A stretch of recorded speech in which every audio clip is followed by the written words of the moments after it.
আমার আম্মুর ডাকাডাকির যন্ত্রণায় আজকে সকালে একদমই ঘুমাতে পারিনি। সকালে ডাকাডাকি করতেছিল আর বলতেছিল আমি যেন এখন আপুর বাসায় যাই, আর আপুর বাসায় যাওয়ার উদ্দেশ্য হচ্ছে এই গাট্টি বুস্কাগুলো তাকে দিয়ে আসার জন্য। আমার একটা ভাই না হওয়াতে আমি খুবই বড় একটা বিপদে পড়ে আছি, কারণ আমার কিছু হলেই সবকিছু নিয়ে আমাকেই যেতে হয়। তো সকাল সকাল এই গাট্টি বুস্কাগুলো নিয়ে চলে যাচ্ছিলাম আমার বোনের বাসায়। আমি যেহেতু সবার ছোট আর বাসায় আমরা দুইজনই মানুষ, দুই আপুর তো বিয়ে হয়ে গিয়েছে, তারা শ্বশুর বাড়ি। তো একটা আপুর বাসায় হচ্ছে গিয়ে আজকে সকালবেলা চলে এসেছি। আপুর বাসায় এসে দেখি দুই পিচ্চি কম্বলের ভিতরে মোবাইল দেখতেছিল, দেন আপু হচ্ছে গিয়ে সবকিছু বের করতেছিল, আমার আম্মু কি কি দিয়ে দিচ্ছে সেগুলো দেখতেছিল।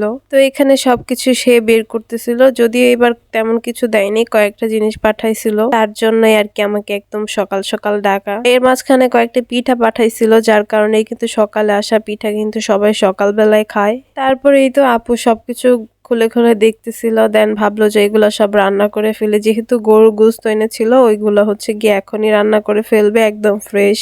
আমাদের বাসার পাশে হচ্ছে গিয়ে একটা গরু জবাই করা হয়েছিল, ওখান থেকে আমার আম্মু কিছু মাংস নিয়েছিল, সেগুলোই কিন্তু আমি দিতে এসেছি আপুর বাসায়। আমি ভেবেছিলাম যে হয়তোবা কালকে আসবো, বাট সে মানতেছিলই না, বলতেছিল এখনই নিয়ে যাও, একদম টাটকা টাটকা হচ্ছে গিয়ে মাংসগুলো সে রান্না করে খাবে। মাংস রান্নার জন্য সব মাংস হচ্ছে গিয়ে একসাথে রাখতেছিল, দেখতেছিল যে মাংসের মধ্যে কোনো ময়লা টলা আছে নাকি। আর এখানে যেহেতু অনেক পরিমাণের মাংস, সবগুলো তার একসাথে রান্না করা হবে না, তাই কিছু পরিমাণের হচ্ছে কি নিয়ে তারপর রান্না করতেছিল। আর আমি এখানে বসে বসে আমার ছোট্ট খালামণিদের সাথে খেলতেছিলাম, আর এখানে একটা কমলা দিল আপু, ওটাই খাচ্ছিলাম বসে বসে। কিচেনে গিয়ে দেখি এত বেশি সুন্দর স্মেল আসতেছিল, দেন ভাবলাম যে দেখি কি করতেছে। তো এখানে হচ্ছে কি মাংসটা বসানো হয়েছে, আর এটা স্মেলটা এত সুন্দর আসতেছিল, যদিও রান্নাটা মাত্রই শুরু হয়েছে, তারপরে এর স্মেলটা অনেক সুন্দর আসতেছিল।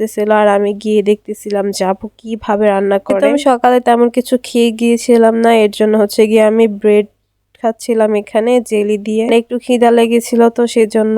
সো ব্রেড দিয়ে জেলি দিয়ে খেতে কিন্তু আমার কাছে অনেক ভালো লাগে। আপনাদের কাছে কেমন লাগে অবশ্যই কিন্তু জানাবেন। তো আমার খাওয়া দেখে দেখি হচ্ছে গিয়ে তারাও বলতেছিল তারাও খাবে, কিন্তু তারা হচ্ছে গিয়ে একদমই খায় না। আপু বলতেছিল গরমের মধ্যে এগুলো পড়েই থাকে, বাট তারা খায় না। এখন তোর দেখা দেখি ওরা হচ্ছে গিয়ে এগুলো খাবে। যাই হোক, খাওয়া দাওয়া করে দেন হচ্ছে গিয়ে আমি শুয়েছিলাম অনেকটা টাইম, দেন বাসার দিকে চলে আসি। আর বাসায় এসে কিন্তু একদম কম্বলের ভিতরে চলে গিয়েছিলাম, এত পরিমাণে শীত পড়েছে কয়েকদিন যাবত ধরে, আর বেশ কিছু মজার মজার খাবার রান্না করে খাচ্ছিলাম। তো আজকে আমার এই আজাইরা ব্লগটা এই পর্যন্ত। যদি আমার ভিডিও ভালো লেগে থাকে অবশ্যই কিন্তু আমার পেজটা ফলো করে দেবেন। সো দেখা হচ্ছে নতুন কোনো ভিডিওতে, ততক্ষণ আপনারা সবাই ভালো থাকবেন, সুস্থ থাকবেন। আল্লাহ হাফেজ।